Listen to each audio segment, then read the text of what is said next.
Hey guys, Nina here, welcoming you to another reading from the Ladies of Horror Picture Prompt Monthly Challenge, hosted by Elaine Pascal on her channel, The Godmother of Horror.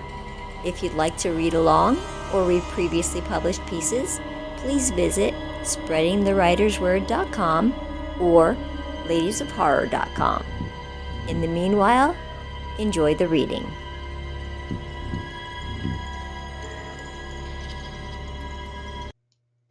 We Won't Be Quiet Anymore by Donna J.W. Munro. I had the dream again. He doesn't look up from his phone, but I went on hoping he was listening.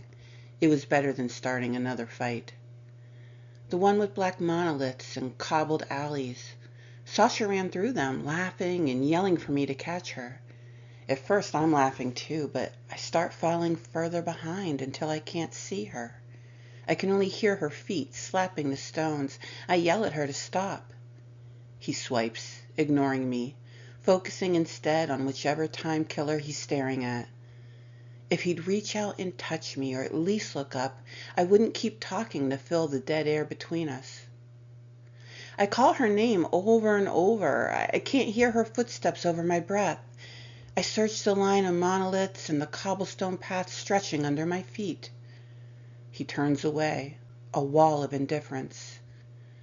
The taste of the nightmare lingers in my sleep-fouled mouth, but his insistent ignoring me, pretending like Sasha didn't exist, his silence are worse flavors to swallow.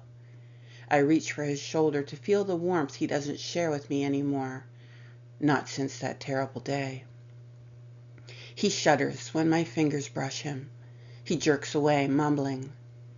Say something, Mark. She's gone, and you act like it's my fault. I don't think it was. Please? We used to be able to...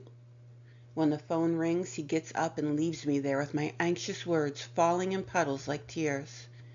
I hear him talking in the other room, making plans to meet someone, using the voice I used to hear when he was hiding something. I usually saw through it and knew what to say, but since Sasha, he didn't share anything with me. It wasn't my fault. Anger lights in my gut, and I stomp over to him, perched in our bed on the tangled sheets. His eyes skim across me as I come in hot. You can't blame me for this, Mark. I shove him to get a reaction. Any words, even angry ones, would be better than silence. Stop, he screams, dropping the phone. He covers his ears, rocking and muttering about being sorry, about how he misses us. When the memory floods back, the sound that came from me is a freight train passing through flesh. I feel the punches crushing my ribs, the thin, twisting wire around my throat, just tight enough to bite. He'd stood in front of me wearing a black mask and gloves, sawing away at my fingers as I roared through the gag in my mouth. Roaring now in the same agony as he writhes on the floor, blood dripping from his nose.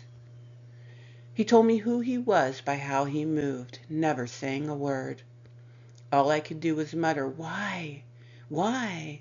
when he cut out my tongue with his wire snips and then mewed as he cut away other strips of my skin. "Sophia's next," he whispered as he sawed off my earlobe. "Sophia!" I scream, a concussive wave that knocks him back as I bury him in the bloody memory.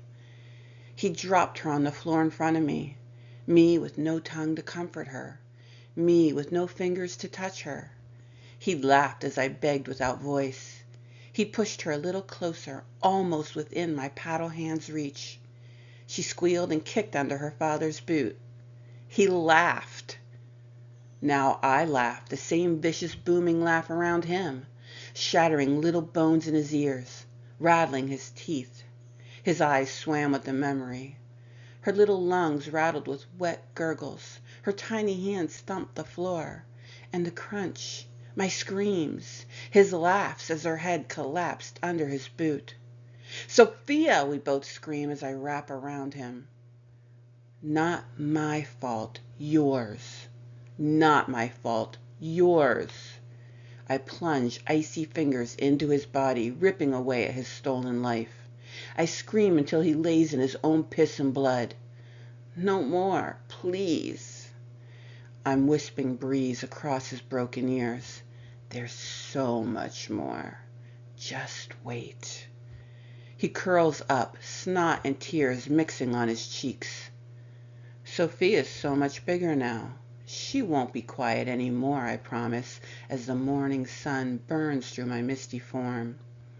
I leave him writhing there with his worries, thinking death might be a release. Either way, we'll be waiting. And so, so loud.